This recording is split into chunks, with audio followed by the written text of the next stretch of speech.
Bonjour, comment ça va et comment va la santé?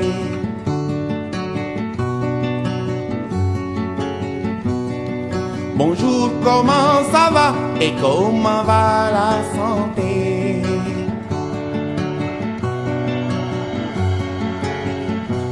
Iwai wergi yaram nelen werle. Iwai wergi yaram kiwai werle. Changay tale payeku. Bonjour, comment ça va et comment va la santé?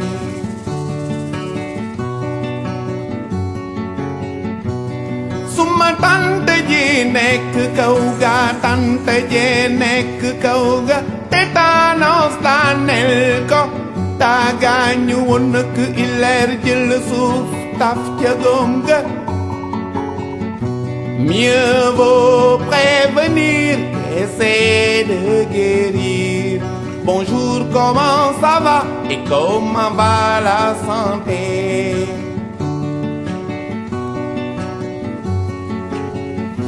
Pengen asen bakkan ci jàngoro yi. Deleen asen bakkan ci jàngoro yi. Deleen asen njaboot ci jàngoro yi. Dañoo bare feebaru sida, tuberculose, tétanos, bilharziose, parasitos. Dañoo bare.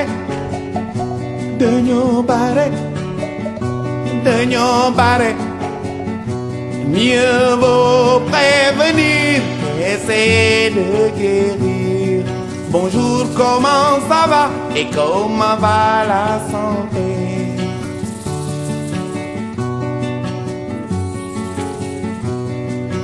Jigéen wi wérul toppatoo war na ca. Jigéen wi wérul toppatoo war na ca. Doom ju juddoo toppatoo war na ca. Doom ju juddoo toppatoo war na ca. Dañu leen war a vacciner aar leen ci jàngoro yi. Dañu leen war a vacciner aar leen ci jàngoro yi. Dañu leen war a vacciner aar leen ci jàngoro yi. maa ngi nuyu mbooloo mi fi teew ci turu bàjjenu gox yi. man la Adja Ndeye Mbaye Thiam Kawsara Fall. ñun bàjjenu gox yi ñoo taxaw nii. bàjjenu gox yi Thiès yëpp maa ngi leen di nuyu. di leen ziar di leen ñaanal jàmm rawatina waa Kawsara Fall bi ñu yendu tey. waa ni ñu gisee bëccëg bi dañ ci kontaan ndax dafa am jàngoro boo xam ne day nëbbu ci doomu aadama yi. li koy feeñal nag mooy médecin yi nga xam ne ñoo ñëw pour saytu yaramu doomu aadama yi. maanaam ñun ñooy bàjjenu gox yi nga xam ne tamit ñun ñooy dugg ci population bi di wax ak ñoom di leen génne xamal leen feebar bi ni muy def nit. maanaam day làqatu ci yow doo ko gis doo ko xam médecin bi nga xam ne nag moo ko war a génne pour nga xam ne yow feebar bi dal na la wala dalu la ñoom ñoo fi ñëw tey ci fii ci poste de santé bu Kawsara di saytu doomu aadama yi. waa ànd cee kontaante rek ndax boo duggee ci gox bi woote nit ña ñëpp génn ñu seet leen ñu yendu ñu seet ñii dem ñii des fi ñi dem am ñu am loo xam ne dañ leen di faj te dañ leen di topp duñ leen bàyyi parce que paj mi laajul mu yem tey rek.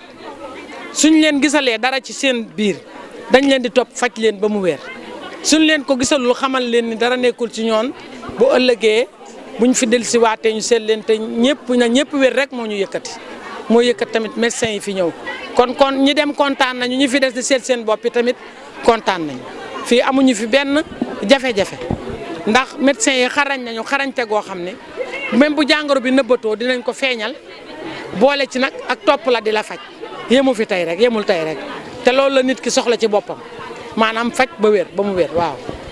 dëgg la ñu ngi ñaax mboolu àddina bi bépp nag ñu ànd ak médecin yi nga xam ne ay gynécologue lañu ñoom ñoo mën a saytu jigéen ñi xam li leen dal kon ñoom amuñu seen fay dañ leen di batale ak yàlla mi nga xam ne mooy fay doomu aadama mu fay leen ci jafe-jafe yi jigéen yi am te ñoom ñu jóg ngir xeex ko dañu jóg ngir xeex cancer de col de l'utérus pour xeex ko loolu jóge fi jeex fi ndax kenn ku ne bëgg ngaa dund ak sa yaay kenn ku ne bëgg ngaa dund ak sa soxna kenn ku ne bëgg ngaa dund ak sa jarbaat te dafa faagaagal nit ñi ba nga xam ni nit ñi léegi tiit nañ ci loolu ñu ànd ak médecins yi nag gynécologue yi nag ñu di ko seet ñu ngi ñaan yàlla defal leen jàmm ginnaaw loolu nag maa ngi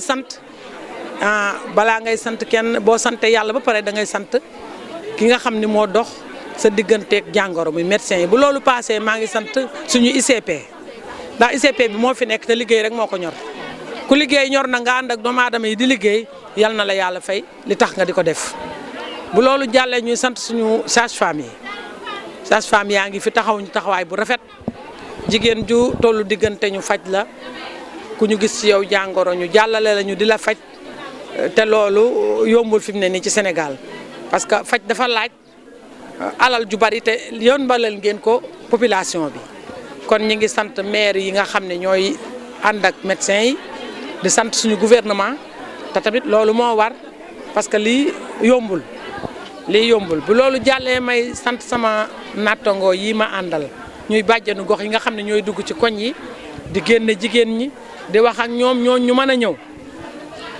rawatina ñi fi ne ak ñi bëggoon a ñëw te yàlla dogal ñëwuñu ku ci mel ni soxna Mbayang Xuma ñëwul tey mais taxawaayam rafet na fi ndax moom ñoo bokk liggéey bi te maanaam rakkam ji mu bokkal jataay mi ngi fi taxaw kon ñu ngi koy sant di sant Ndeye la Diouf mi nga xam ne moo teg nii ci sama wet taxawaay bu rafet mu liggéey tamit liggéey bu rafet di sant Ndoye Silla ci bàjjen yi la bokk di sant Elentine ci bàjjen yi la bokk di liggéey bu rafet di sant Awa Diop Thiam ñun ñëpp ñoo bokk liggéey bi te ñu ngi rafetal ci gox bi ndax gox bi dafa yaatu ku ne ak sa côté te ñëpp ñu ngi defar seen côté ak aji mi ngi nii taxaw ci sama wet ak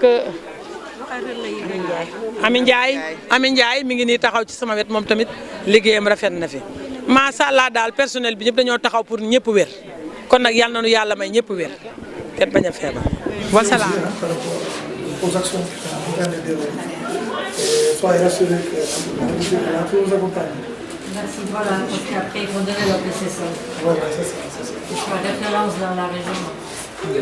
Ok, c'est une bonne chose. Ça décourage. Merci beaucoup. Vous continuez à appuyer. Oui, on se verra. Il y a beaucoup. Allez, je vous laisse travailler. Allez, merci. Docteur Amadou Mbaye Diouf, médecin-chef du district sanitaire de Thiès. Merci beaucoup. Donc, le district sanitaire de Thiès, à travers le poste de santé de Kawsara, vient d'organiser quand même la journée de consultation gratuite dans le cadre de la lutte contre le cancer du col de l'utérus. Et en tout cas, le poste de santé est accompagné par la Société sénégalaise de colposcopie et aussi l'Association nationale des sages-femmes du Sénégal à travers son antenne de Thiès. Et je dis que c'est une activité extrêmement importante qui entre dans le cadre des activités de Octobre Rose. Et nous pensons que c'est une activité qui va permettre en tout cas aux femmes de Thiès de pouvoir bien se dépister et surtout aussi aider ces femmes-là à travers une sensibilisation qui est une sensibilisation en tout cas importante, non seulement pour que ces femmes-là puissent avoir la bonne information par rapport au cancer du col de l'utérus, mais aussi ces femmes qui sont sensibilisées peuvent nous servir de relais pour les autres femmes de Thiès. Parce que comme il faut le dire, le cancer du col de l'utérus est un cancer qui évolue à bas bruit et il est important que ce dépistage puisse permettre à ces femmes de Thiès d'être rassurées, en tout cas que soit ils n'ont pas la maladie, s'ils ont la maladie aussi, qu'ils puissent bénéficier en tout cas de soins appropriés pour en tout cas continuer la lutte contre le cancer du col. Donc c'est une journée en tout cas importante et je remercie en tout cas la mobilisation que j'ai vue ici et cela grâce à l'association des sages-femmes de Thiès qui se sont mobilisées en tout cas pour la réussite de cette journée. Mais aussi remercier la population de Thiès par rapport à cette grande mobilisation. Merci. Voilà. En tout cas cette activité effectivement va donner de l'envergure au poste de santé de Kawsara, Je viens de prendre service il n'y a pas longtemps, mais nous allons discuter avec les autres postes de santé, en tout cas pour voir par rapport à l'équipement qui est actuellement sur place. Parce que quand même, il faut le dire, Kawsara a eu quand même le bénéfice d'avoir cet équipement. Et peut-être nous allons voir dans quelle mesure pouvoir étendre l'acquisition de ces équipements pour permettre en tout cas aux autres postes de santé de pouvoir faire en tout cas cette activité.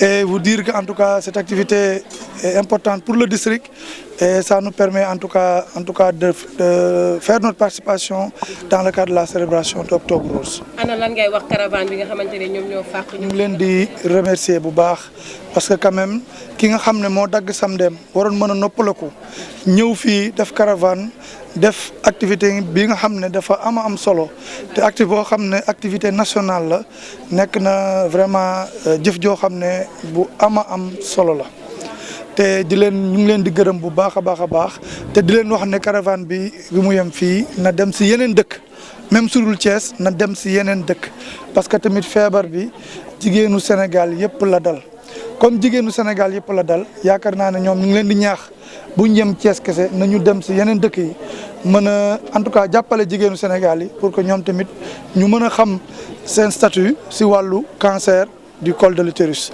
mais di wax jigéen ñi ne du cancer col de l'utérus rek moom moo fi nekk am na lu ñuy wax cancer du sein aussi nekk na cancer boo xam ne sonal na jigéen ñi te yaakaar naa ne loolu tam aussi war nañ koo bàyyi xel te di leen gërëm aussi ci sensibilisation bi nga xam ne moom la ñu jot a def te sensibilisation boobu am na solo parce que tamit su amuloon solo duñ fi gis nit yi yëpp donc wax dëgg fi yàlla lépp lu ñu def daal en tout cas gis nañ ko te le district sanitaire de Guinguinéo de Thiès ngeen baal ma district sanitaire de Thiès en tout cas taxaw na pour jàppale en tout cas sage-femme yi jàppale poste de santé yi pour que ñu mën a en tout cas def liggéey bi nga xam ne moom la ñuy xaar si ñoom te di remercier ICP bi di remercier maanaam personnel am wax dëgg fi yàlla mobilisation bi am na solo organisation bi rafet na merci jërëjëf.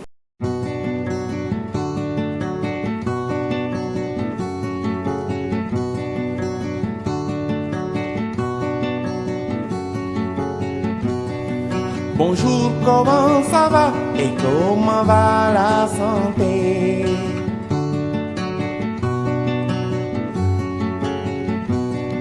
Bonjour, comment ça va et comment va la santé?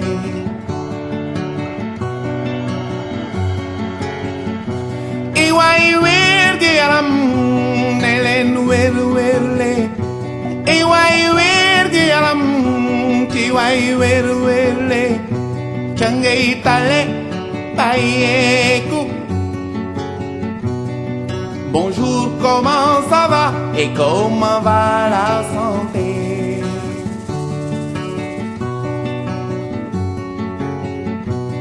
Suma tante ji nekk kaw ga tante ji nekk kaw ga tétanos daaneel ko taagaañu woon nak ileer jël suuf taf ca góom ga. Mieux vaut prévenir qu'essayer de guérir. Bonjour, comment ça va et comment va la santé?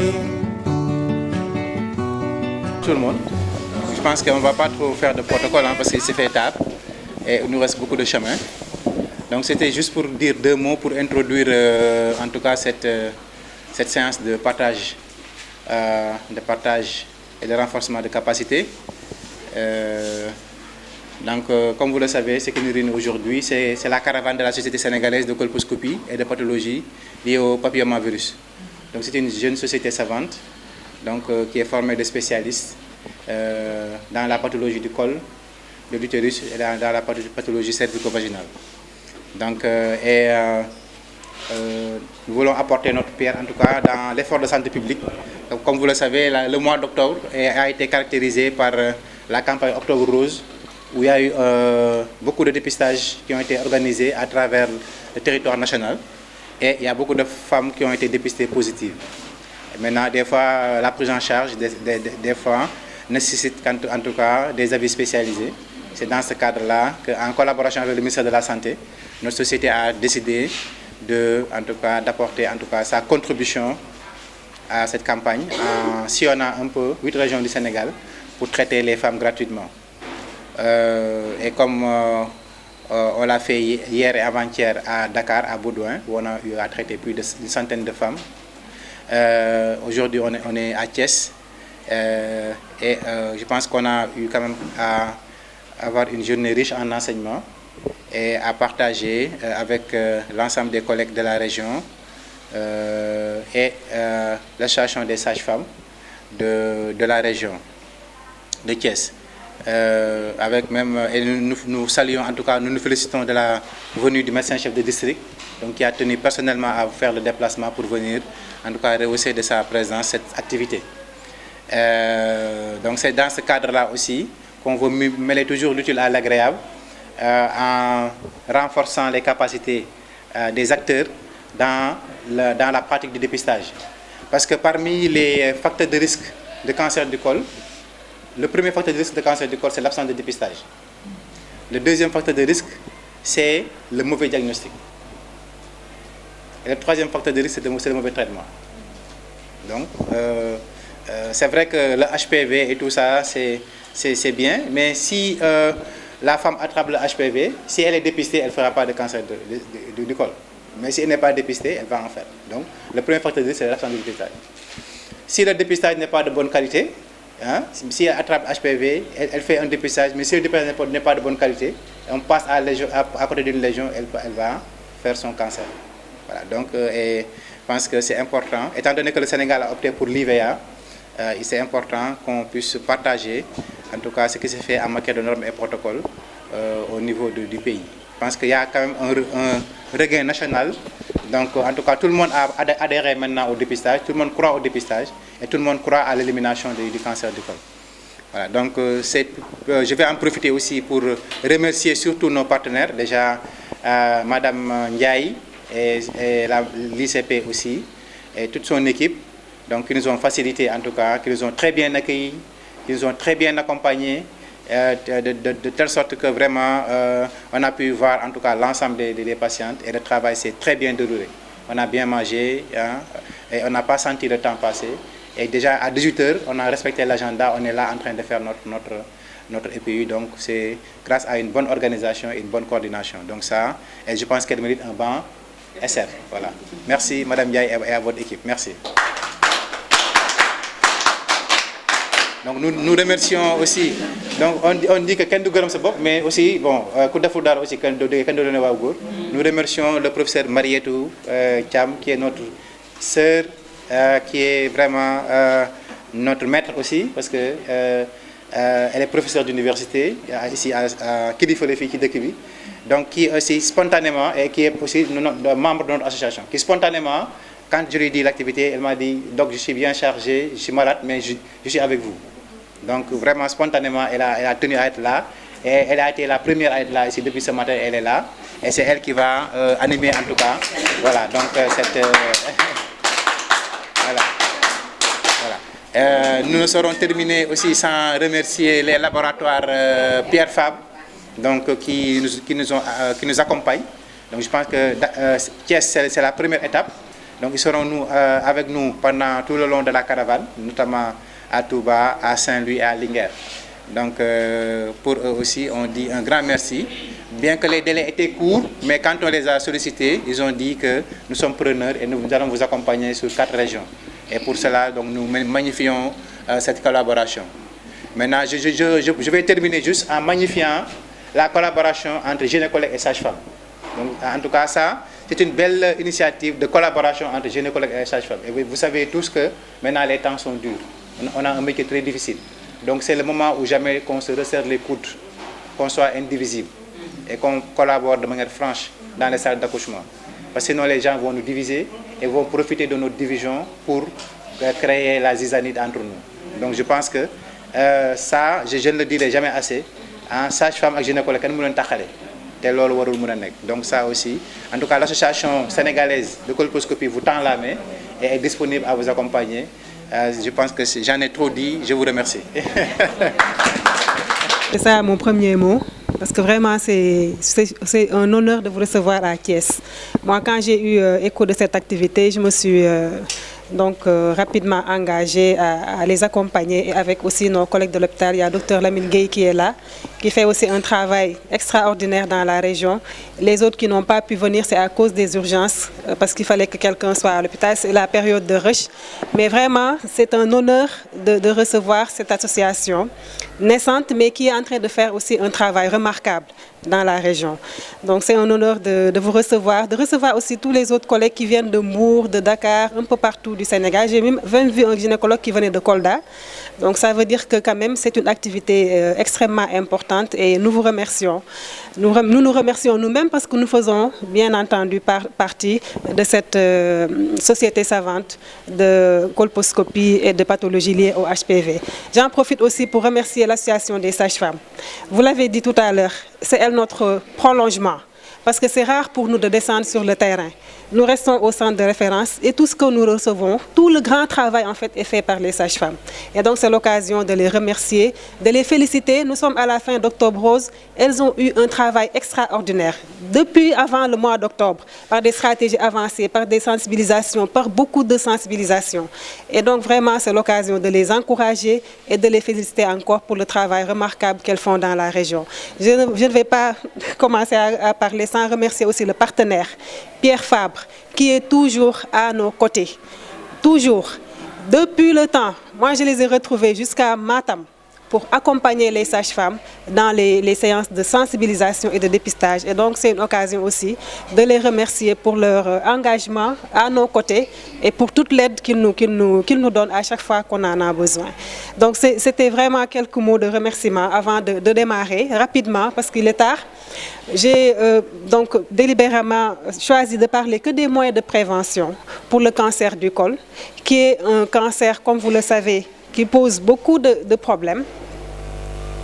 Ça, je vais passer rapidement parce que aujourd'hui, c'est le pointeur cancer chez les femmes en Afrique. Le dépistage, malheureusement, est encore insuffisant. Il y a beaucoup de choses à faire. Nous n'avons pas encore de programme de dépistage organisé. J'espère qu'on va y arriver avec l'aide de cette société savante, bien entendu. Le manque de moyens qui pose problème aux femmes et surtout de conscience par rapport au dépistage. Dr Dien l'a dit tout à l'heure, c'est un facteur de risque important. Le cancer du col, une incidence qui est encore très élevée dans le monde. 605 000, une mortalité de 342 000 en 2020. Et 80% de cette mortalité et de cette incidence, c'est surtout dans les pays en voie de développement, notamment dans nos pays en Afrique. 85% de ces cancers sont diagnostiqués donc dans les pays en développement et du fait de plusieurs facteurs, des facteurs culturels ayant trait aux relations hommes-femmes, beaucoup de problèmes par rapport à la polygamie, le mariage précoce, le libertinage sexuel, l'infidélité qui sont également des facteurs importants de risque. Au Sénégal, la prévalence est encore très élevée. En 2020, vous voyez ces chiffres, c'est pas moi qui vous le dis. Et c'est le premier cancer actuellement chez les femmes au Sénégal. En 2020, 1937 femmes ont été diagnostiquées avec un cancer du col et 1300 sont décédées. Vous voyez que la proportion elle est extrêmement importante. La plupart, près de 80% de ces cancers sont diagnostiqués à des stades tardifs où on ne peut presque plus rien faire, alors qu'on sait que les moyens de prévention existent et s'ils sont bien utilisés, on peut détecter les femmes très tôt pendant les dysplasies et les traiter correctement. Ouais. Alors, qu'est-ce qui donne le cancer du col? Rapidement, c'est un cancer, on le sait maintenant, sexuellement transmissible. L'agent pathogène est un virus, le HPV, l'human papillomavirus, notamment ses formes oncogènes, 16-18 surtout, qui donnent 70% des cancers du col dans notre les autres HPV. Donc le HPV qui est un virus qui est assez courant, plusieurs génotypes, plus de 200 actuellement qui sont dénombrés. Et c'est une IST parmi les plus fréquentes et les muqueuses. Et on sait sur ces données, par exemple, que 100% de ces cancers, le HPV peut entraîner également d'autres cancers, notamment au niveau de la vulve, du vagin, au niveau de l'oropharynx, mais également au niveau du pénis et de la région anale. Alors, le col normal, ça c'est quand même une connaissance des sages-femmes, avec ces deux épithéliums, l'épithélium exocervical malpighiens, pluristratifiés, la zone de jonction, bon, le pointeur déconne un peu, la zone de jonction, c'est un problème de pile peut-être, et l'endocole. Donc la zone de jonction qui limite l'épithélium exocervical et l'épithélium endocervical. Alors un beau jour, donc, le HPV va rencontrer donc ce col et la zone de prédilection du virus va être la zone de jonction, qui est la zone de faiblesse, hein, que le HPV va utiliser donc, pour entrer dans le col. Et sur un col normal, donc, le HPV donc, va entraîner des lésions dysplasiques sur la deuxième image. Et enfin, si rien n'est fait, pas de traitement, ça peut évoluer jusqu'au cancer du col. Alors, l'histoire naturelle, le HPV sur un col donc, normal, la plupart du temps, les femmes peuvent tout à fait éliminer le cancer, mais dans certaines situations, pour une raison ou pour une autre, le HPV va s'installer et rester donc, au niveau du col. Et l'infection va donc se manifester de la manière suivante. Il va atteindre les cellules basales au niveau du col et commencer à se démultiplier jusqu'à donc entraîner des lésions cellulaires qui vont, en fonction de l'épaisseur de l'atteinte de l'épithélium, vont être d'une gravité différente. CIN1, lorsque voilà, ce sont les cellules basales qui sont atteintes.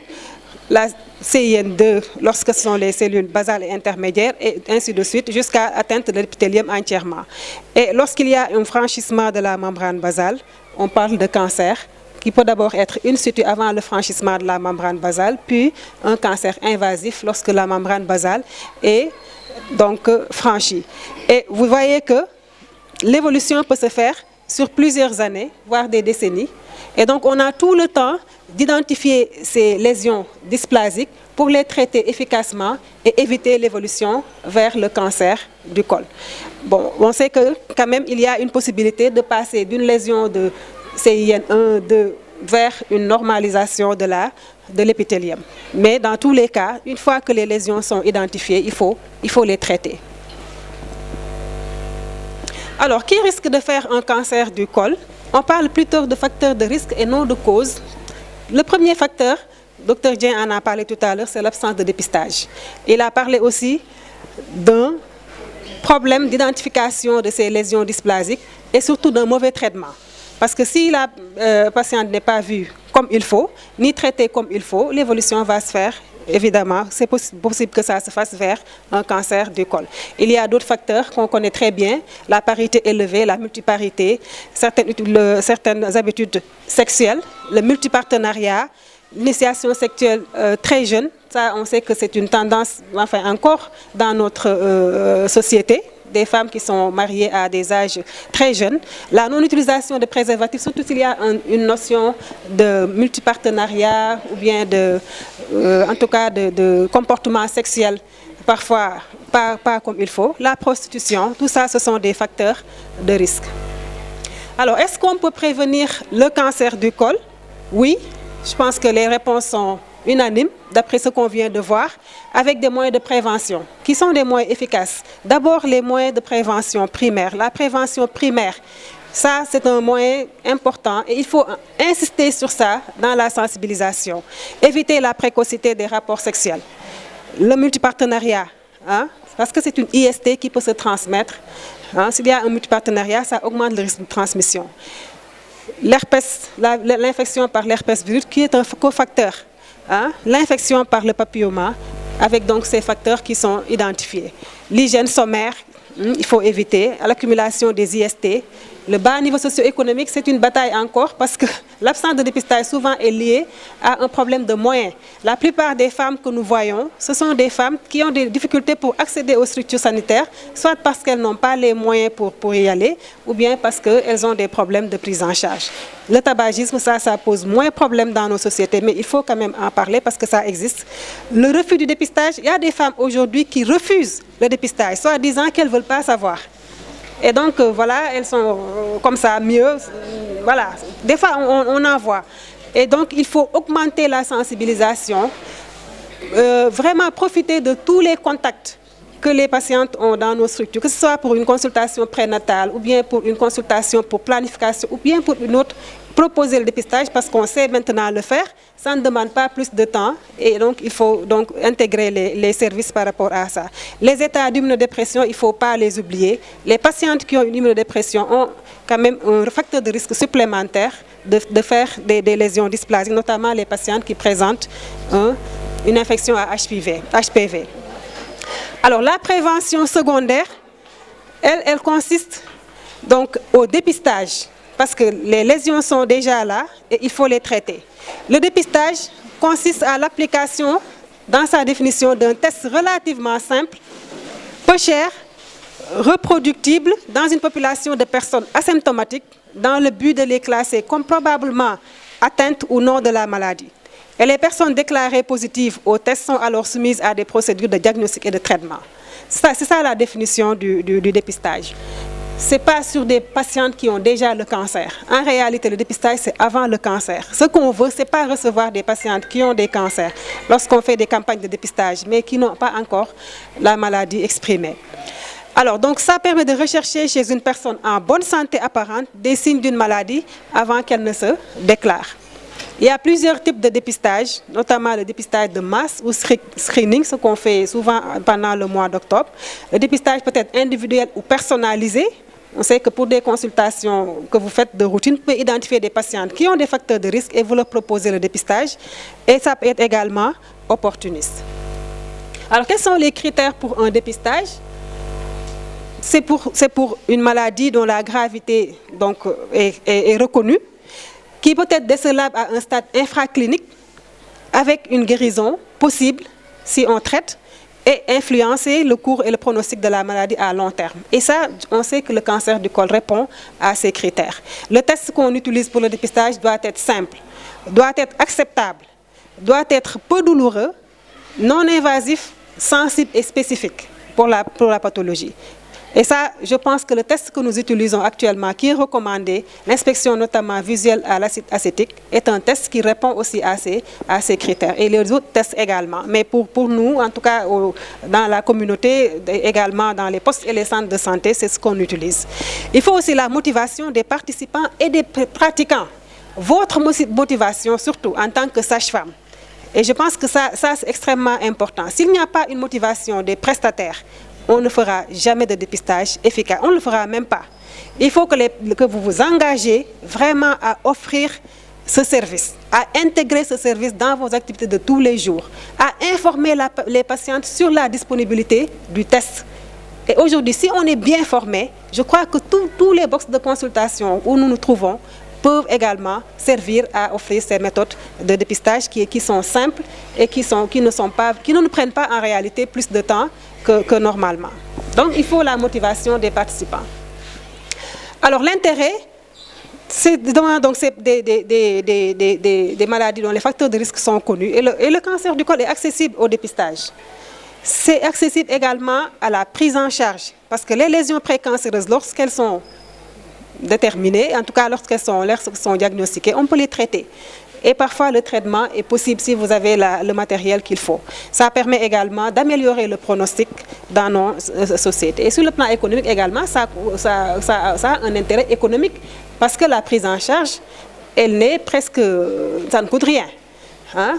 Par rapport à une patiente chez qui on est allé jusqu'au stade de cancer où on sait que la prise en charge, elle est très coûteuse. Alors, quels sont les moyens de dépistage?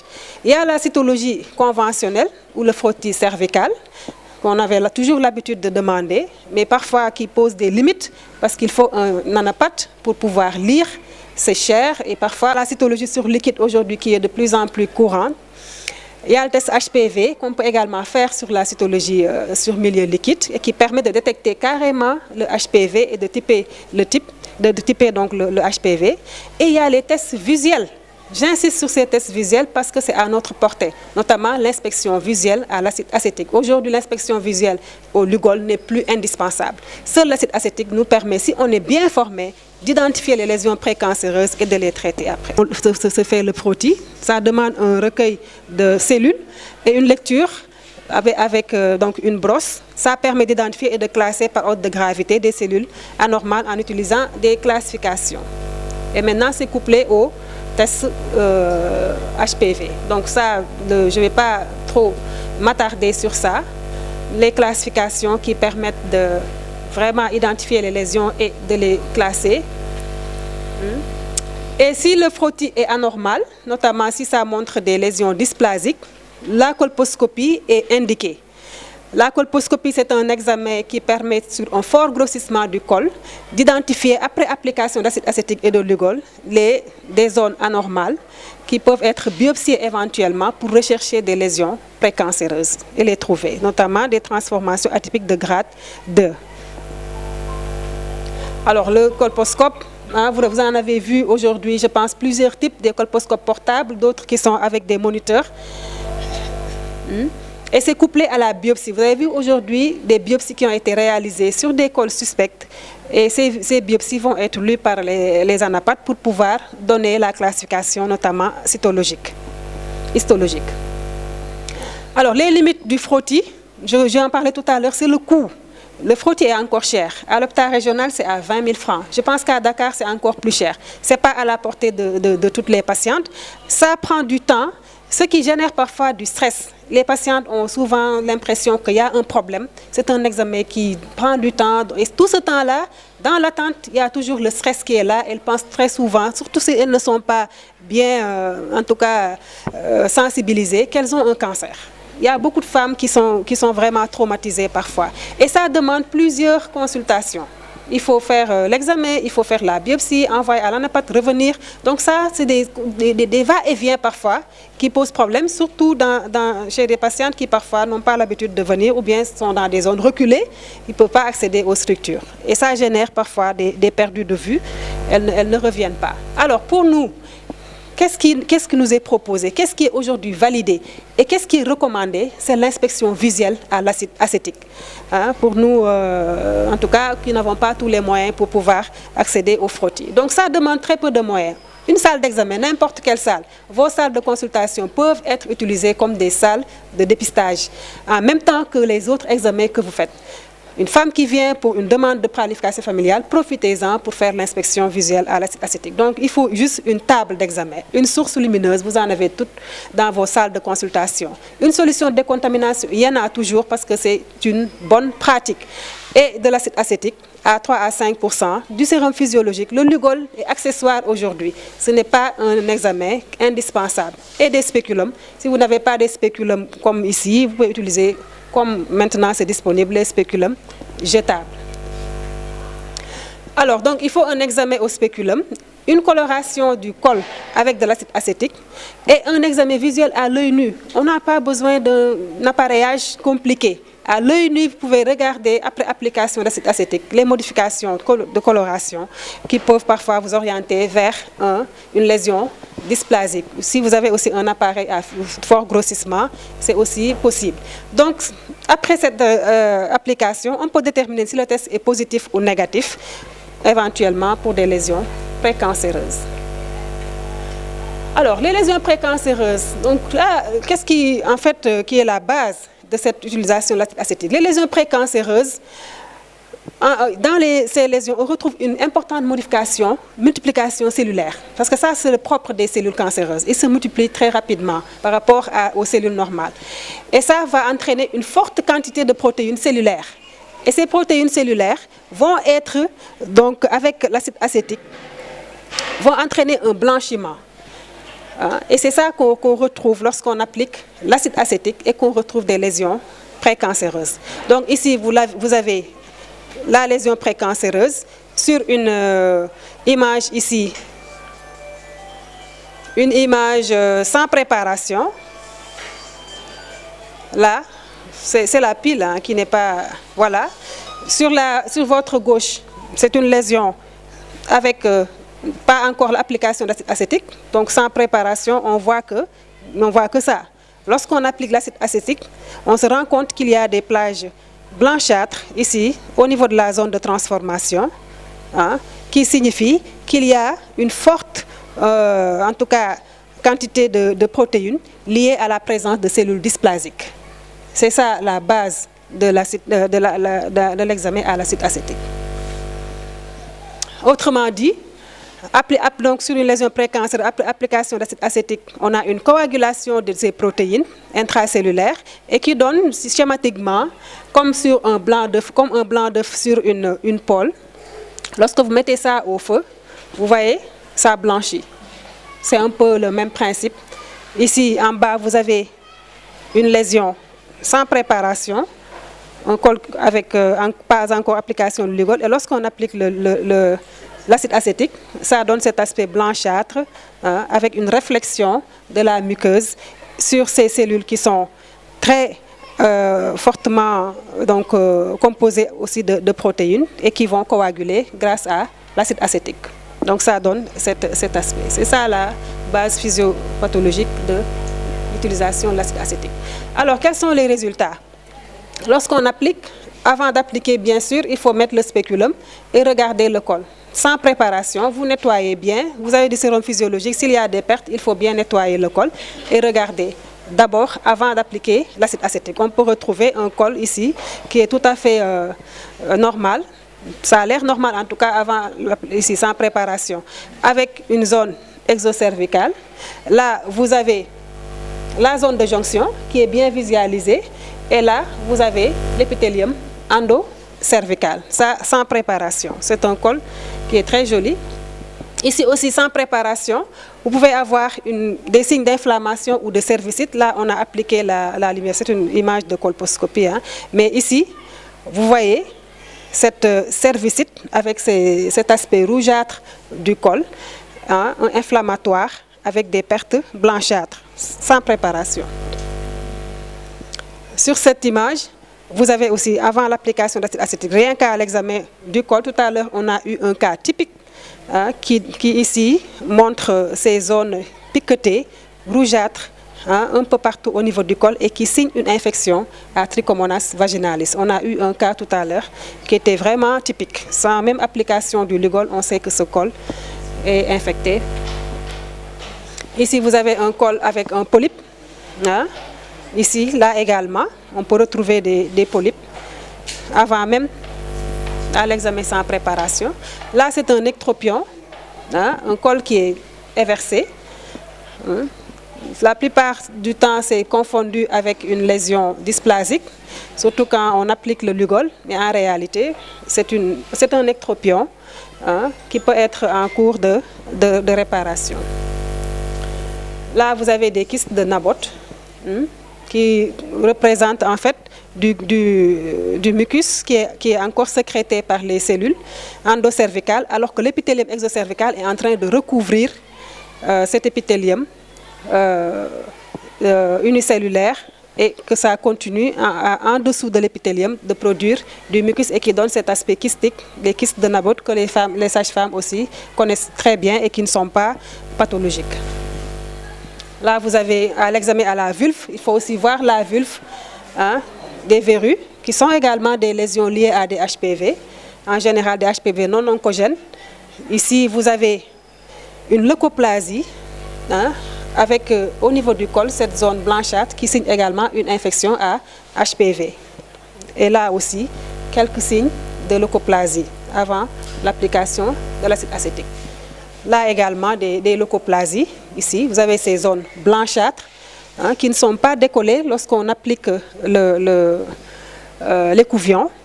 C'est différent d'une infection à Candida, parce que souvent avec le Candida également, on a une infection avec des leucorrhées blanchâtres, caillebottées, mais c'est différent. Là, ça vraiment adhère au niveau de la muqueuse. Et c'est une infection à HPV. Tout à l'heure, on a eu une patiente de 60 ans qui présentait au niveau du vagin carrément des zones de leucoplasie.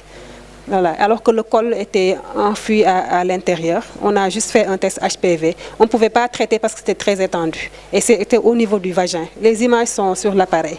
Ouais, c'était intéressant. Je t'ai cherché pour tout te montrer, mais pour avoir ton avis aussi par rapport à la prise en charge. On ne pouvait pas traiter. Alors, ça sont les lésions avant l'application d'acide acétique. À l'application, il faut généreusement badigeonner le col. avec l'acide acétique. Il ne faut pas être pingre en acide acétique, ça ne coûte rien. Donc mettez carrément de l'acide acétique sur le col et puis attendre 1 minute. Il faut chronométrer. Il faut attendre 1 minute avant de voir, d'observer les lésions qu'il faut rechercher. Notez soigneusement s'il y a des lésions, la vitesse d'apparition des lésions, la durée, hein, le site. Est-ce que c'est au niveau de la zone de remaniement, c'est-à-dire entre les deux zones de jonction, l'ancienne zone de jonction et la nouvelle zone de jonction qu'on appelle la zone de transformation, l'intensité également de ces lésions blanchâtres. Alors, les résultats, on aura soit une inspection visuelle acétique négative ou bien positive. Et quand c'est positif, soit on peut avoir des lésions précancéreuses ou quand c'est vraiment avancé, des lésions qui sont suspectes de cancer. Ce sont ça les résultats, positifs ou négatifs. Et quand il y a une suspicion de cancer, vous précisez suspicion de cancer. Et il y a aussi des lésions carrément où quand on voit, on a une lésion macroscopique qui vraiment est ulcéro-bourgeonnant et qui est vraiment suspecte de cancer. Alors là, j'ai quelques images. L'inspection visuelle acétique ici négative. Vous voyez ici, le blanchiment est très faible avec une zone de jonction surlignée et bien visualisée. La zone de jonction, elle est là. Là, on a mis l'acide acétique et on voit bien ici l'endocole et cette zone de jonction qui est en train de venir par là, la nouvelle zone. Et c'est ici la zone de transformation. Donc l'ancienne zone et la nouvelle zone. Et on voit qu'il y a de l'épithélium exocervical qui, dans le processus de cicatrisation, va recouvrir progressivement l'épithélium endocervical qui était éversé et qui faisait donc un ectropion. Et donc ça, c'est tout à fait normal. Vous voyez, le blanchiment est faible. Hein? C'est juste une transformation atypique de grade 1. Là également, blanchiment très faible sur ectropion qui signifie un processus de cicatrisation qui est centripète, donc qui va de la périphérie ici sans être encore arrivé à ce niveau-là. Et donc qui repousse l'ectropion vers l'intérieur du col. Ici, vous avez un blanchiment irrégulier en peau de léopard qui est une infection à trichomonas qu'on a suspecté tout à l'heure également sur l'examen sans préparation. Vous voyez avec cet aspect en peau de léopard.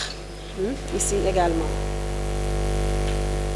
Blanchiment à distance de la zone de jonction, ça ne peut pas être une dysplasie. Les zones de blanchiment, il faut toujours les regarder dans la zone de transformation et à côté de la zone de jonction. C'est là que c'est vraiment quelque chose de significatif. Mais si vous avez un blanchissement qui est loin, là-bas, en dehors de la zone de transformation, pas du tout, en tout cas à côté de la zone de jonction, ce n'est pas une lésion dysplasique. Et vous voyez ici le blanchiment, il est bien loin de la zone de jonction. Pour avoir un polype ou bien un œuf de Naboth, IVA négatif. L'œuf de Naboth n'est pas en soi une pathologie. IVA négatif également. Ici, vous avez une zone blanchâtre en relief, souvent détachable à distance de la zone de jonction. C'est une zone de leucoplasie. Alors, les IVA positifs. Le blanchissement est d'apparition rapide. C'est persistant, d'apparition rapide. Dès que vous mettez, même avant la minute, ça commence à blanchir. C'est persistant, ça reste, c'est intense. Les bords sont souvent nets, bien limités, et les lésions sont uniformément blanches. Et les lésions surtout se trouvent dans la zone de transformation, c'est-à-dire entre l'ancienne zone de jonction et la nouvelle zone de jonction. Alors, il y a une forte multiplication cellulaire qui explique donc ce blanchiment avec l'application de l'acide acétique du fait de la forte quantité de protéines. Et vous voyez, le blanchiment est très net. Ici, vous avez ce blanchiment qui est dans la zone de transformation, à côté, juste dans la zone de jonction. Là également, tout au pourtour du col. D'accord? Et qui est à côté de la limite de la zone de jonction. Et dans la zone de transformation. Ici également, vous avez la zone de jonction qui est là. Et cette lésion blanchâtre, elle est adossée à la zone de jonction. C'est la nouvelle zone de jonction, probablement. Là également, ce sont les mêmes images. Les bords sont épais, nets. Ici, vous avez une zone de blanchiment qui est dense, épaisse et opaque. adossés à la zone de jonction toujours, et à limites qui sont nettes. La zone blanche dense, à limite externe nette aussi, et dans la zone de transformation. Ça pénètre même dans le canal cervical, parce qu'on n'a pas ici une bonne visibilité de la zone de jonction. Donc ça fuit vers l'intérieur du col où se trouve la zone de jonction, à l'intérieur, parce que parfois on ne voit pas la zone de jonction. Ici, c'est une suspicion de cancer. Vous voyez comment c'est irrégulier, bourgeonnant, saignant au contact avec des ulcérations, un bourgeonnement. Pareil ici, ça c'est une suspicion de cancer. Même à l'œil nu, il faut suspecter ici un cancer du col. Donc, soit IVA négatif, ici vous avez un beau col, sans vraiment petit ectropion, zone de jonction bien visualisée, épithélium exocervical. Là, vous avez un test qui est positif. Vous voyez bien cette zone blanchâtre, épaisse, à bord net, et qui s'adosse à la zone de jonction. Et là, une suspicion de cancer, une lésion ulcéro-bourgeonnante. Voilà, il faut toujours terminer l'examen par un compte-rendu avant d'envoyer à la zone de référence. Et souvent, ça c'est un modèle de compte-rendu qui est souvent proposé.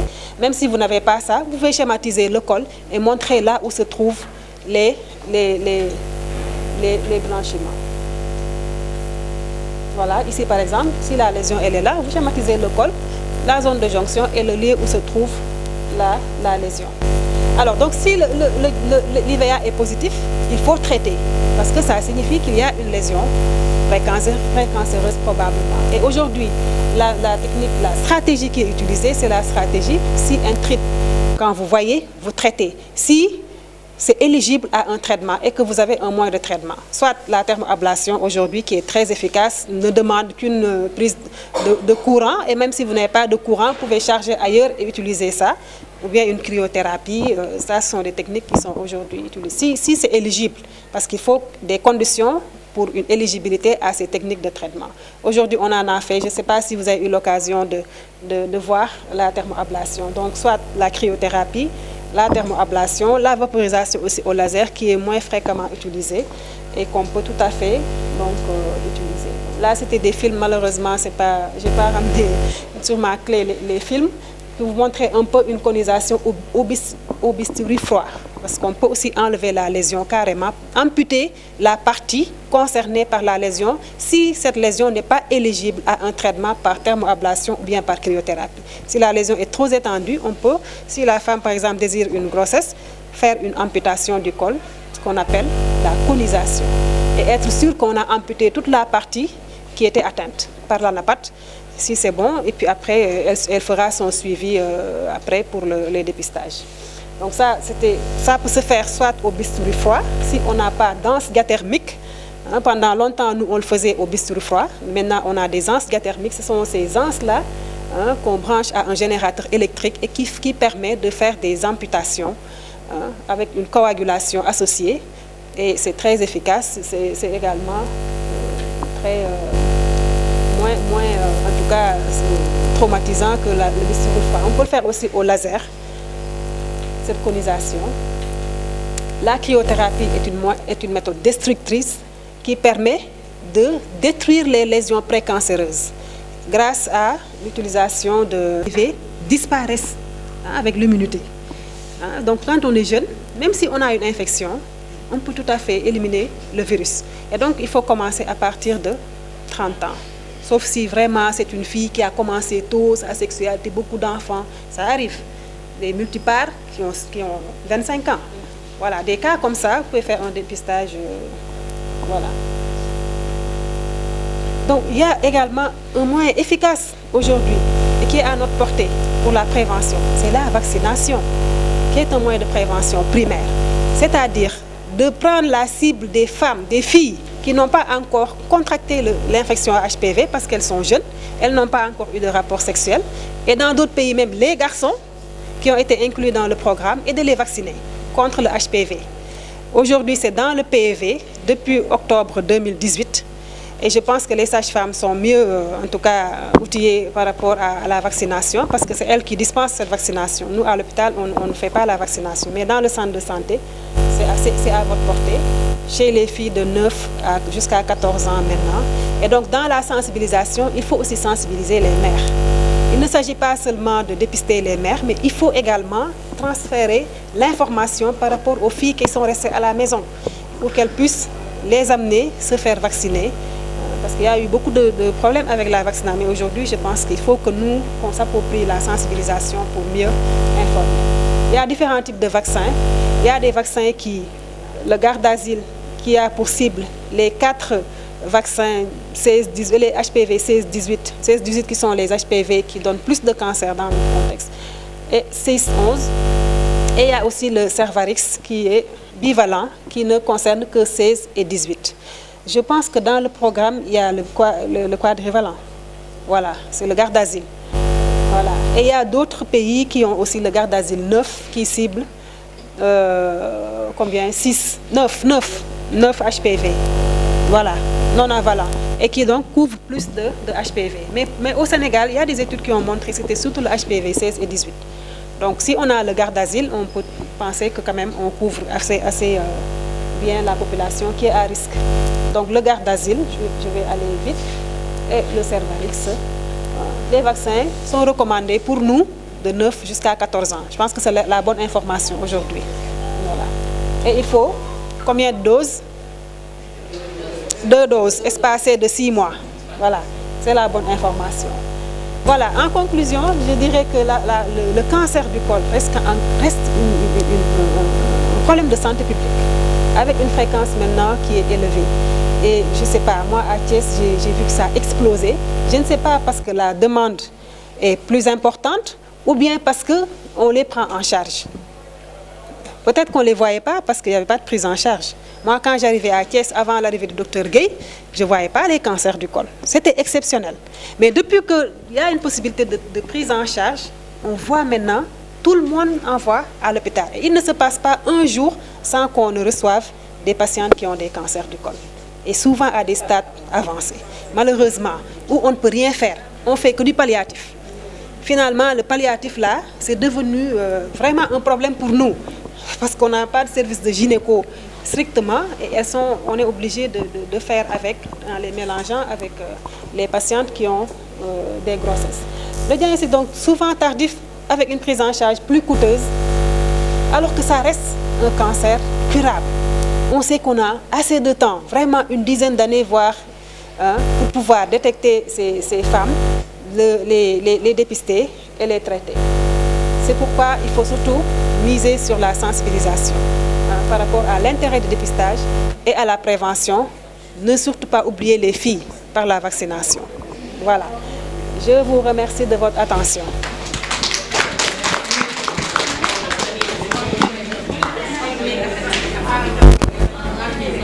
Merci. Donc, merci professeur Marietou donc, pour cette très belle et brillante présentation donc, qui est vraiment très complète et très exhaustive. Donc, en tout cas, nous, on a encore beaucoup appris. Donc, on sent vraiment l'universitaire, hein, une présentation très didactique, très claire. Vraiment, on a beaucoup appris, qui a fait quand même le tour des moyens de dépistage. Donc, en tout cas, merci beaucoup. Donc, je pense qu'on va donner la parole au grand groupe avant de donner au labo pour que nous puissions présenter son produit. Donc, s'il y a des interventions, des questions, donc voilà, la parole est ouverte. À 69 ans. Alors que dans nos consultations, on a l'habitude d'avoir des primi-gestes qu'on fait. On fait le dépistage dès le premier contact. Est-ce que c'est nécessaire ou bien ce n'est pas nécessaire de le faire? Oui, je pense que, je l'ai dit tout à l'heure, il y a des situations exceptionnelles, ce qu'on appelle le dépistage opportuniste, non? Où vraiment vous avez vu qu'il y a beaucoup de facteurs de risque qui sont réunis et elle ne fait pas encore 30 ans. Mais du point de vue santé publique au Sénégal, la tranche d'âge qui a été choisie pour pouvoir faire le dépistage, et c'est dans les normes et protocoles dont je vous parlais tout à l'heure, c'est entre 30 et 69. Ça, c'est pour la population entièrement, parce qu'on réfléchit en termes de santé publique. Mais Si vous avez des patientes qui ont des facteurs de risque, je parlais tout à l'heure des patientes qui se sont mariées par exemple à 13 ans, qui sont 9e, ça arrive. Ou bien qui ont d'autres facteurs de risque, HIV, ça également, qui ont une infection qui entraîne une immunodépression, il faut faire le dépistage. Voilà. Mais l'année dernière, on avait fait une campagne de sensibilisation et de dépistage au niveau. Je m'inquiète par rapport à ça et j'aimerais avoir des éclaircissements. Merci. 5 ans, on n'a jamais eu de contact sexuel. De sa propre initiative, aller se faire vacciner parce que le vaccin, même en dehors des districts, c'est possible de l'acheter dans les officines. Ça, c'est possible. Donc, il y a des gens qui vont se faire vacciner parce qu'elles savent qu'elles n'ont pas été en contact avec le virus. Mais vraiment, la cible que vous devez vraiment rechercher, sensibiliser et les vacciner, c'est 9-14 ans. C'est pour le moment la politique du Sénégal. Peut-être que ça va changer. Peut-être qu'on ira même vers la vaccination des jeunes garçons. Parce que la sexualité ne concerne pas seulement les filles, ça concerne aussi les garçons. Mais en tout cas, moi, c'est mon avis. Je pense qu'elle a parfaitement répondu à la question. Donc, je pense que des fois, bon, je peux que je commence à devenir vieux, quoi, mais je commence à comprendre un peu la conjugaison, les verbes, quoi. Parce que vous avez dit qui peut se vacciner et qui doit se vacciner. C'est sûr que les filles de 9 à 14 ans doivent se vacciner. Elles peuvent et doivent se vacciner. Maintenant, est-ce que les femmes après 14 ans doivent se vacciner? C'est ça la question. Elles peuvent se vacciner, oui. Elles peuvent se vacciner, oui, à certaines conditions, comme elle l'a dit. Elles peuvent se vacciner à certaines conditions si elles n'ont jamais été en contact avec le HPV, n'ont pas fait de rapport sexuel.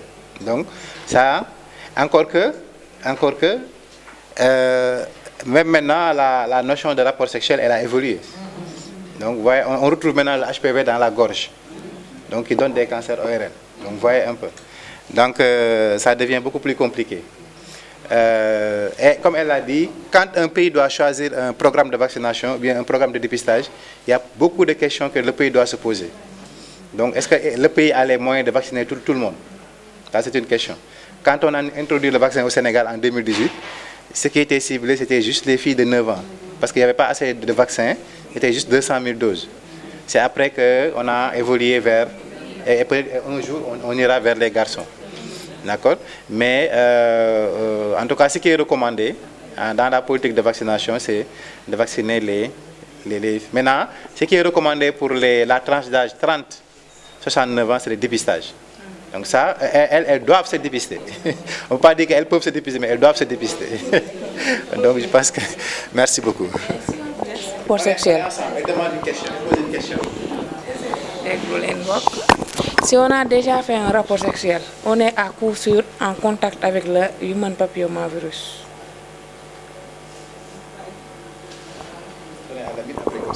Ok, merci. Donc je disais tout à l'heure, merci à l'association sénégalaise de colposcopie et de pathologie liée au papillomavirus. Bon, de cette belle initiative, hein, je pense qu'ils ont fait un travail que nous, on devait mener. Souvent, le professeur Maric l'a dit, nous n'avons pas la possibilité. Parce que moi, en venant ici, j'ai dû demander pour venir. Vous voyez, et on est à Thiès depuis 1999, donc ça fait quelques années quand même. Et ça a été difficile de venir ici. Donc, vous nous avez donné l'opportunité de venir visiter notre propre ville et d'essayer de participer à cette lutte contre le cancer. Je pense que j'ai beaucoup aimé le thème que le professeur Marito a développé, la prévention.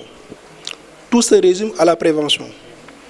Et tant qu'on ne gagne pas cette campagne de prévention, nous serons toujours à lutter contre la morbidité liée à ce cancer.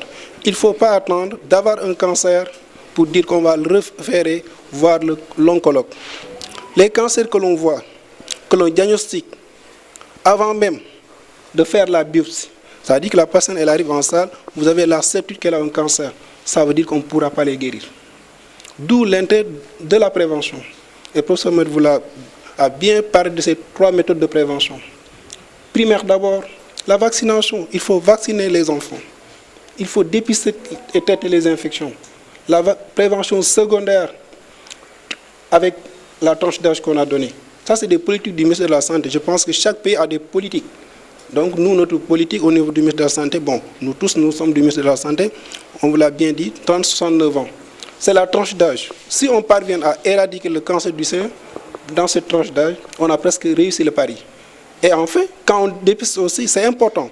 Ne pas hésiter quand vous dépistez, vous avez une lésion suspecte de malignité, vous avez un contact, nous sommes ouverts, professeur Moreto est là, vous l'envoyez un texto, elle va réagir, moi pareil et tout le monde. C'est comme ça qu'on peut travailler ensemble. Vous envoyez les images parfois, on peut interpréter, regarder, donner des avis. Tout à l'heure, on a vu une patiente qui est venue avec un cancer du col. C'est un cancer confirmé. Peut-être qu'elle était venue dépister, après on m'a dit qu'elle avait un problème de moyens pour la biopsie. La biopsie, elle est gratuite. La colposcopie, au niveau de l'hôpital, pour se mettre, fait de la colposcopie de façon permanente. Ce n'est pas une activité qu'on fait voilà, au ralenti, c'est une activité qui est là, routinière. Autrement dit, n'hésitez pas à envoyer les patients, elles vont bénéficier d'une prise en charge. Pour une colposcopie, elle l'aura. La biopsie, on le fait gratuitement. Et si même elle n'a pas les moyens, on va négocier peut-être avec nos collègues en APAT pour le faire. Donc vraiment, ne pas retarder la prise en charge en disant qu'elle n'a pas les moyens pour une biopsie. Donc, encore une fois, je pense que le thème résume tout ce qu'on est en train de faire. Ce qu'on est en train de faire, on n'est pas là pour traiter des cancers. Et tant qu'on est là à traiter des cancers, on ne va pas guérir nos patientes. Moi qui est engagé plus ou moins à prendre en charge les cancers, à un moment donné, je dis je vais changer de métier. Parce que là, je fais que du palliatif. Et ce n'est pas notre volonté. Donc, le combat, c'est en amont. En amont, c'est ce que vous êtes en train de faire, c'est le dépistage et la prise en charge des lésions précancéreuses. Je pense que si tout le monde s'y met, infirmiers, médecins, sages-femmes, je pense ensemble, d'ici quelques années, je l'ai dit à notre collègue et aîné Dr Dien, on pourra gagner ce pari. Donc encore une fois, merci au professeur Moreto de cette belle présentation. Merci à l'association des sages-femmes. Donc merci à ceux qui ont initié cette activité et au laboratoire. Merci. Merci, Dr Lamine. Donc, bon, par rapport à la question sur l'infection à HPV, donc l'infection à HPV, c'est l'infection sexuellement transmissible la plus répandue au monde. C'est tellement fréquent qu'on l'appelle la grippe sexuelle. C'est comme la grippe. Tellement fréquent qu'on appelle ça la grippe sexuelle. Parce que c'est fréquent et c'est banal. Et heureusement, 80% des femmes vont guérir de cette grippe-là. Mais l'immunité, le système immunitaire. Donc c'est que qui comprend cela comprend que le dépistage est incontournable. Le dépistage est incontournable. Et bon, j'ai l'habitude de taquiner les sages-femmes parce que quand je viens au dépistage, je dis il y a les femmes et les sages-femmes quoi. Parce que les sages-femmes elles dépistent les autres mais elles ne se dépistent pas. Il y a les femmes et les sages-femmes. Il y a les femmes et les sages-femmes. Voilà. Voilà. Donc, je pense que effectivement, et vraiment, c'est vraiment dommage. C'est-à-dire que, bon, moi, j'ai été en cancéro pendant un temps et j'ai vu des sages-femmes qui sont décédées de cancer du col, de l'utérus. Et ça, c'est inadmissible. C'est inadmissible. C'est-à-dire qu'en 2022, c'est inadmissible qu'une personne décède de cancer du col. Au moment où dans d'autres pays, on parle d'élimination. Hein, parce que c'est un cancer qui n'est pas aujourd'hui et se développe demain. Il faut au minimum 10 ans à 15 ans. Donc c'est vraiment, si on n'a pas dépisté les femmes, hein, c'est ça aussi notre responsabilité, nous, personnels de santé. Parce qu'une femme qui vient dans les maternités, qui fait des accouchements, qui fait des CPM, qui fait de la PF, et à aucun moment de ces contacts avec le système de santé, personne n'a pris le temps de mettre le spéculum et de mettre l'acide acétique. On dit, madame, oui, le col est long, il est postérieur, hein, et il est, je ne sais où, il est vers Saint-Louis. Donc après, on dit, madame, c'est bon, allez-y, descendez. Alors que peut-être que cette dame-là, elle a un cancer qui est là, une lésion précancéreuse. Je pense que c'est vraiment le sens de l'engagement des sages-femmes. Donc, elles doivent vraiment systématiquement regarder le col des femmes, au moins faire de l'acide acétique hein, chez tous les cols. Si vous faites de l'acide acétique, c'est négatif. La femme, elle est garantie pour 3 ans. Elle peut rester 3 ans. Mais tous les 3 ans, elle fait son dépistage. Voilà, donc je pense que ça, c'est des messages forts qu'on voudrait en tout cas donner. Est-ce qu'il y a d'autres interventions? Sinon, on va donner les collègues. Donc je dis que c'est Mme Djoum Ami Diallo, sage-femme d'État au poste santé de Thiès-Non, présidente de l'association du district sanitaire de Thiès. Donc nous tenons vraiment à vous remercier, professeur et docteur, de votre disponibilité par rapport à cette activité qui est très noble et qui est venue à son heure. Parce que vraiment, par rapport à l'Octobre Rose, On a fait beaucoup d'efforts au niveau du district de Thiès pour faire presque beaucoup de postes. On a pu sillonner 9 postes. On a fait des dépistages pendant tout le mois d'octobre. On a fait 9 postes, on a fait le centre de santé, on a même fait la MAC de Thiès. Donc, alors qu'il y a beaucoup de cas qui sont revenus négatifs. Donc ça nous apprend beaucoup de choses que nous devons apprendre encore à faire de bons dépistages et de faire de bons diagnostics. Donc c'est un partage qu'on a vraiment aimé et on veut vraiment continuer, on souhaite que vraiment cet apprentissage continue et cette collaboration, comme vous l'avez tantôt dit, entre gynécologues et sages-femmes continue pour qu'on puisse avoir de bons résultats. C'est ça notre souhait et je réitère notre félicitation à tous ceux qui nous ont accompagnés durant ce mois d'Octobre Rose. Parce que ce n'était pas facile, mais vraiment, on ne sentait pas la difficulté à cause des partenaires. On a eu des partenaires comme Maristop, qu'on ne peut pas remercier assez, parce qu'elles étaient là tous les jours, durant tout le mois d'Octobre Rose, pour nous accompagner avec tout le matériel dont on avait besoin. Donc, on remercie vraiment la délégation de Maristop, qui nous a accompagnés durant tout le mois. Sans plus tarder aussi, on remercie le laboratoire Pierre Fabre, parce qu'on a commencé les activités du 5, mais du 5 au 31 octobre, il y avait toujours l'appui du Maristop, particulièrement Mangane, Pierre Fabre, particulièrement Mangane, qui a pris tout son temps du 5 au 31 à nous accompagner sur le terrain. Donc c'est tout le laboratoire, mais tout le laboratoire ne pouvait pas déplacer, mais on a vraiment senti le laboratoire à travers Mangane qui nous a appuyés financièrement et physiquement. Donc on tenait vraiment à le remercier. Il y a même des diplômes qu'on a fait, des diplômes de reconnaissance, vraiment pour les remercier et pour les rendre grâce vraiment pour tout ce œuvre qu'ils ont fait. Et nous demandons à leur superviseur de vraiment transmettre notre remerciement et notre collaboration.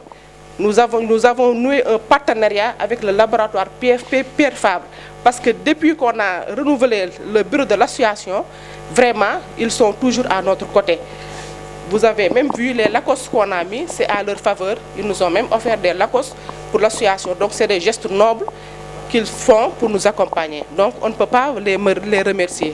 Donc à l'occasion de cette fin de séance par rapport à l'activité de l'Octobre Rose, on tient à vous remercier le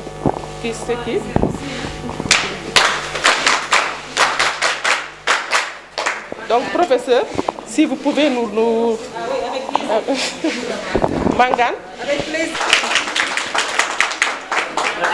Ça, avec plaisir, parce que j'ai été témoin. Depuis plusieurs années, chaque octobre, je ne parle même pas des autres occasions, mais chaque octobre, ce qu'ils font pour vous, ils le font également pour l'hôpital régional. Et donc, je peux en témoigner de l'engagement, je sais aussi personnel, de Mangane, de Tal, mais également de Faustin, par rapport à tout ce que nous faisons, vraiment, que ce soit les activités scientifiques, le renforcement de compétences, Octobre Rose, les stratégies décentralisées, les stratégies avancées, ils sont toujours à nos côtés. Et ça, je pense que c'est aussi un engagement personnel, parce qu'on peut faire son travail, mais aussi avoir vraiment l'engagement, la volonté de le faire. Et c'est ça qui explique leur présence à chaque fois, même dans les zones les plus reculées, ils sont toujours présents. Merci encore, vous transmettrez nos remerciements à Ousseynou, qui est un frère, un ami. Vraiment, nous sommes vraiment très fiers et contents de la collaboration.